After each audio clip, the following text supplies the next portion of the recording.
When President Donald Trump first signed the executive order that put into effect the country's travel ban, he incited widespread outrage against what many believe was a blatant act of religious discrimination.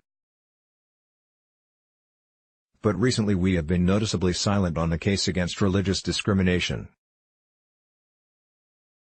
Despite the religious undertones of the travel ban, the problem is often treated as an issue of mistaken identity rather than the systemic targeting of whole populations for their personal beliefs and affiliations. The most that critics have done, both corporate and academic, is object on the basis of lost productivity, cultural representation, or talent. Yet more fundamental to the debate is the nature of our human identity and dignity. My U.S. boycott. At the start of the ban, I was doing research for my thesis exploring the cross-cultural nature of religious thought with the aim to understand the nature, role and importance of beliefs in everyday work situations. I was in an opportune position to reflect on the meaning of religious diversity in the public sphere. My reflections led me to resist religious discrimination along with thousands of academics who had also taken a stand on the issue. I withdrew a paper on my thesis research from a management conference and decided to boycott all future conference travel to the U.S. A protester decrying the travel ban is seen outside the 9th U.S. Circuit Court of Appeals building in San Francisco, California, on February 9, 2017. AP Photo/Haven Daily. The true issue at stake is an essential aspect of human experience, referred to as religiousness. Prominent scholars such as Peter Hill, Kenneth Pargament, and Linda Mercadante tell us that it doesn't matter whether you consider yourself religious or spiritual, we all base our lives on ideas we consider to be significant or sacred. It is more important to appreciate this transcendent aspect of who we are than to label the religion to which we belong. By accepting the travel ban discourse, we presume that the political and ideological ideas of terrorism are somehow directly tied to an intimate aspect of our daily experience, our faith or the spiritual side of our lives. We are more same than different. Through interviews of people from the world's major faith traditions, my goal was to understand the nature of religious thought and work life. I found that everyday religious beliefs are based on common human experience rather than ideological difference. Crucial situations, what I refer to as work-related existential uncertainties, sometimes force us to question who we are in front of others and why we're living a certain way. Our self-image may be threatened, or important relationships may be strained. We may need to rethink our career path, or resolve issues in the practice of our work. Religious difference is rooted in the beliefs and values that are configured differently based on the culture we grew up in. Yet they are applied to the same dilemmas that we all face. At the core, we are more the same than we are different. Since people share the same basic needs and problems in life, our religious ideas are all connected in some way at a deeper level. Americans and other expatriates gathered to protest against U.S. President Donald Trump's recent travel ban to the U.S. outside of the U.S. Embassy in Tokyo in January 2017. AP Photo/Eugene Hoshiko. I have the privilege to participate in cross-border collaboration and the perks of conference travel, but I was compelled to reconsider whether I should accept a benefit not afforded to large segments of the population because of a basic aspect of their humanity.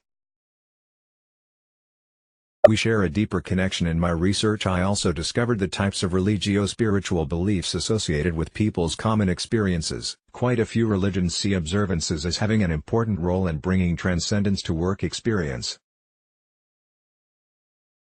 Theistic faiths include a supreme being who has a conscious role in dispensing moral principles and judgments. Eastern traditions base the quest for human enlightenment within an impersonal universe of cause and effect. Several cultures uphold distinct views of humankind as having a specially appointed dignity and autonomy. People see others as being part of the same created family, or having a shared connection with the divine. These beliefs about humanity justify the practice of respect, justice, charity, reconciliation, and other higher virtues. As I spoke with others about the travel ban, classmates and colleagues confided that they had given up on attending U.S. conferences and applying to U.S. positions long ago, even before the travel ban. The persistent threat of being profiled, hassled, and jailed creates a greater ethical challenge than the presidential order presents on the surface.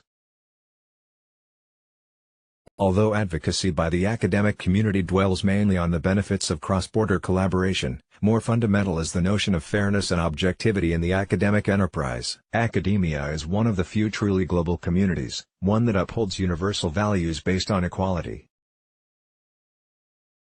It maintains its legitimacy through bestowing merit to a person's work regardless of nationality, politics or religion. In today's increasingly competitive environment for academic employment, conference acceptance and participation are important signals to others of the quality of a scholar's research program. Those who already face impediments due to geographic, language or financial barriers are now further ostracized. Typical of many who are oppressed in one way or another, they are also silenced. Raising one's voice about privileges afforded unevenly to others can seem undignified, embarrassing and risky. Somali refugees Layla Muali, left, and Hoho Jamil, right, wipe away tears during an interview at the Community Refugee and Immigration Services offices in Columbus, Ohio in March 2017.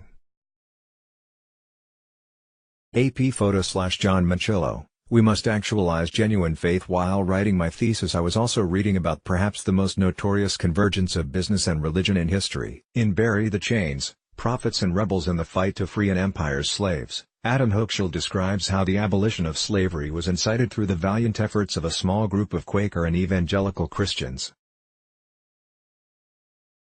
But the reality of slavery was that millions of upstanding religious people stood idly by and were complicit in its business.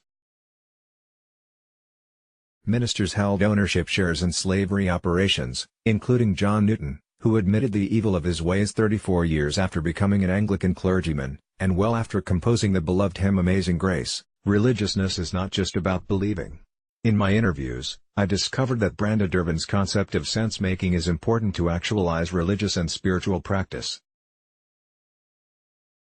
To be truly religious, we need awareness of how our beliefs connect us to something higher and offer something better than the common sense of the majority. Religio-spiritual beliefs are only effective when we have constructed the mental associations that allow us to internalize and contextualize them. Genuine faith is not blind. As we make deeper sense of it, faith should be enriching, encompassing, and enlivening. The fact that religious communities worldwide are systematically being persecuted or displaced, or rendered stateless by the millions makes their plight impossible to discount. Here at home, governments are doing the same thing as the Trump regime by imposing restrictions on groups whose religious beliefs are unpopular. Communities are being excluded from accessing public services in Quebec or practicing their profession as law graduates. We must fight for the silent minority. While there are many academics working proactively to reduce barriers, our global community needs to seriously consider the silent minority, those who have no voice or access due to systematic exclusion. For academic associations, this could mean reduced membership fees, virtual presentation formats, and alternative options for dissemination of research. Religious discrimination is propelled by a view that paints all religious associations as inherently dangerous, or at least negative, intrusive, and unnecessary. Especially when certain beliefs appear foreign or offensive, religiousness is considered something to be tolerated, accommodated, or eliminated. Unlike gender and cultural diversity, the religious aspects of diversity are rarely discussed as valuable to societal well-being or organizational performance. In contrast, I believe, along with psychologists and cognitive scientists of religion, that religious thinking is a natural and important part of how we function. In a world where we are increasingly pressured to compromise our integrity or dehumanize our relationships, religious diversity is a rich resource for personal resilience and shared inspiration. It is common ground we have good reasons to fight for. Let's block ads. Why?